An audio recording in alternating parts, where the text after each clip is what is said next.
Qatar से भारत के जो पूर्व 8 नौसैनिक थे जेल में बंद, उन्हें अब रिहा कर दिया गया है और वो सभी एक दिन पहले ही दिल्ली लौट आए हैं। इसको लेकर जो भारत सरकार की तरफ से बयान दिए गए हैं उसमें से सबसे ज्यादा चर्चा का विषय ये बन रहा है कि प्रधानमंत्री मोदी की ये जीत है। लेकिन इस सब के पीछे एक जो महिला है जिन्होंने इसके लेकर आवाज उठाई थी, उनकी खूब चर्चा हो रही है कि आखिर वो कौन है महिला जिसने अपने भाई के लिए लड़ाई लड़ी और फिर कतर से 8 पूर्व सैनिकों को वहां से निकालने में अब कामयाब भी रही है। इस सब की पूरी कहानी बताएंगे कि आखिर कतर में ऐसा क्या हुआ था जिसकी वजह से 8 भारतीय पूर्व सैनिक वहां फंस गए थे और वहां जेल में कैद थे। अब उनकी रिहाई हुई है।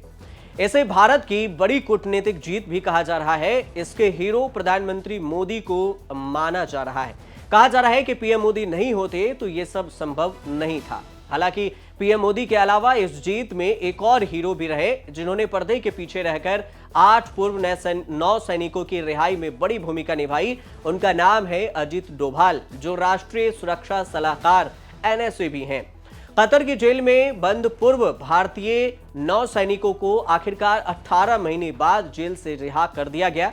विदेश मंत्रालय ने सोमवार को एक बयान जारी करते हुए कहा कि 8 में से 7 लोग पहले ही भारत लौट चुके हैं। जनवरी में इन अधिकारियों की मौत की सजा को अलग अलग समय की वजह से जेल में रखा गया था और उसे सजा में तब्दील किया गया। उसके बाद विदेश मंत्रालय की तरफ से बयान जारी करते हुए यह भी कहा गया कि भारत सरकार उन 8 भारतीय नागरिकों की रिहाई का स्वागत करती है जो दाहरा ग्लोबल कंपनी के लिए काम कर रहे थे और जो कतर में हिरासत में थे। 8 में से 7 लोग भारत लौट आए हैं और इन नागरिकों की रिहाई और घर वापसी को लेकर कतर के अमीर द्वारा लिए गए फैसले का हम स्वागत करते हैं। ये भारत के विदेश मंत्रालय की तरफ से जवाब है।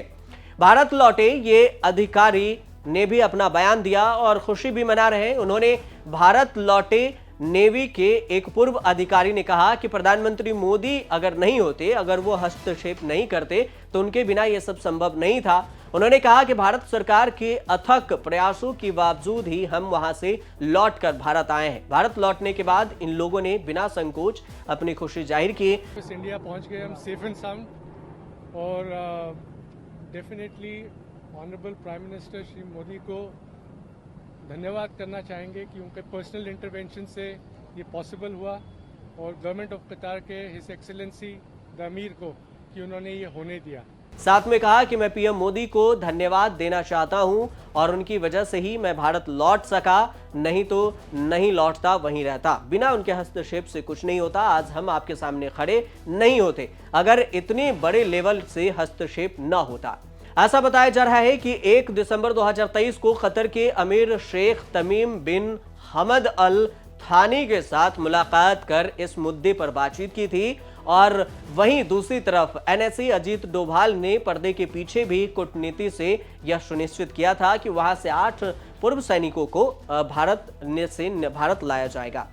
इन 8 पूर्व सैनिकों को रिहाई के पीछे जो एक महिला है उनकी भी खूब चर्चा हो रही है। अब वो महिला कौन है, सबसे ये भी सवाल उठ रहा है कि कौन है महिला जिसने इस मुद्दे को उठाया।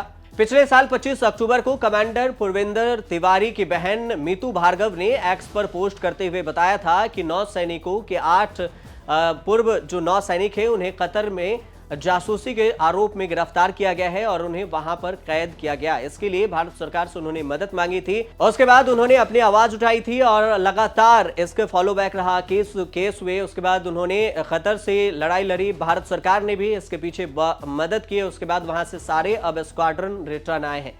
सवाल ये उठ रहा है कि आखिर ये पूर्वेंद्र तिवारी की बहन है कौन। ग्वालियर में पूर्वेंद्र तिवारी को कतर में मौत की सजा दिए जाने का निर्णय उनके ग्वालियर में रहने वाली परिवार तक पहुंची थी, जिसे स्वजन बेचैनी हुई और उसके बाद उनकी बहन ग्वालियर के सिटी क्षेत्र में जो रहती हैं मीतू भार्गव, उन्होंने ही ट्वीट किया और उसके बाद उन्होंने ट्वीट कर सारी जानकारी दी। उसके बाद प्रधानमंत्री मोदी को टैग करते हुए उन्होंने लिखा था कि इस पर आप सुनवाई करें और बाकी 9 सैनिकों को भी कतर से निकालने में हमारी मदद करें। अब आपको बताते हैं, पहले जो 8 पूर्व 9 सैनिक वहां पर बंद थे उनके नाम हैं captain Saurabh Vashishtha, commander Purvendra Tiwari, captain Virendra Kumar, और उसके बाद commander Sugunakar Pagala, commander Sanjeev Gupta, commander Amit Nagpal और राजेश। इन सभी पूर्व अफसरों ने भारतीय नौसेना में 20 साल तक सेवाएं दी थी। नेवी में रहते हुए उनका कोई कार्यकाल में दाग नहीं लगा, बेदाग छवि के रहे और ये इंडियन नेवी में इंस्ट्रक्टर के तौर पर, ट्रेनर के तौर पर काम किए। अब इसके अगर टाइमलाइन को समझें कि कब कब क्या हुआ इस पूरे मामले को लेकर, तो अगस्त 2022 में 8 भारतीय नौसैनिकों को अज्ञात कारणों के कारण गिरफ्तार कर जेल में डाल दिया गया। रिपोर्ट्स के मुताबिक उन्हें कतर के खुफिया एजेंसी ने जासूसी के आरोप में गिरफ्तार किया था। अक्टूबर 2022 में ये सभी नागरिक वहां कतर में ही कैद थे और उसके बाद दोहा में भारतीय राजदूत और मिशन के उप प्रमुख ने नौसेना के दिग्गजों से मुलाकात की। 3 अक्टूबर को सभी गिरफ्तार नागरिकों को पहला काउंसलर एक्सेस मिला और उसके बाद जहरा ग्लोबल सीईओ ने से उनके संपर्क किया गया। अधिकारियों से मदद मांगने की कोशिश की गई। जब उन्हें गिरफ्तारी हुई थी उसके बाद ये मदद उन्हें मिल रही थी। 2 महीने तक एकांत कारावास यानी सेपरेट जेल में रखा गया था और उन्हें जमानत पर रिहा तक नहीं मिला।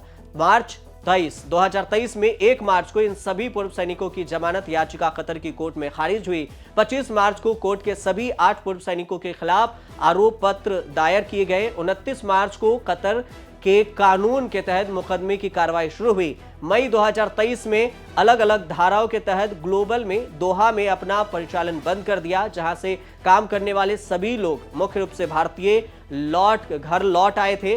बाकी वहां पर 8 सैनिक जेल में बंद थे। अगस्त 2023 में गिरफ्तार लोगों ने उनके सहकर्मियों के साथ उनका वार्ड शिफ्ट किया गया। प्रत्येक सेल में 2 आदमी को रखा गया। नवंबर 2023 में मौत की सजा के खिलाफ एक अपील दायर की गई। कतर की एक उच्च अदालत ने याचिका स्वीकार कर लिया और उसके बाद उसके सुनवाई के हिरासत में लिए गए भारतीय नागरिकों की कानूनी टीम द्वारा यह अपील दायर की गई थी। भारत ने कहा था कि कतर की एक अदालत 8 पूर्व नौसैनिक कर्मियों की मौत की सजा के खिलाफ अपील कर सुनवाई जारी कर रहा है और इससे सकारात्मक परिणाम की उम्मीद भी है। विदेश मंत्रालय ने भी तब बयान दिया था। उन्होंने कहा था कि भारत इस मामले पर कतर के अधिकारियों के साथ मिलकर बातचीत कर रही है। जल्द ही सकारात्मक वहां से बयान, वहां से स्टेटमेंट आएगा और उसके बाद दिसंबर 2023 में कतर ने भारतीय राजदूतों के साथ बातचीत की और उसके बाद 27 दिसंबर को कतर की एक अपील अदालत ने सभी 8 पूर्व सैनिकों की मौत की सजा को कम कर दिया।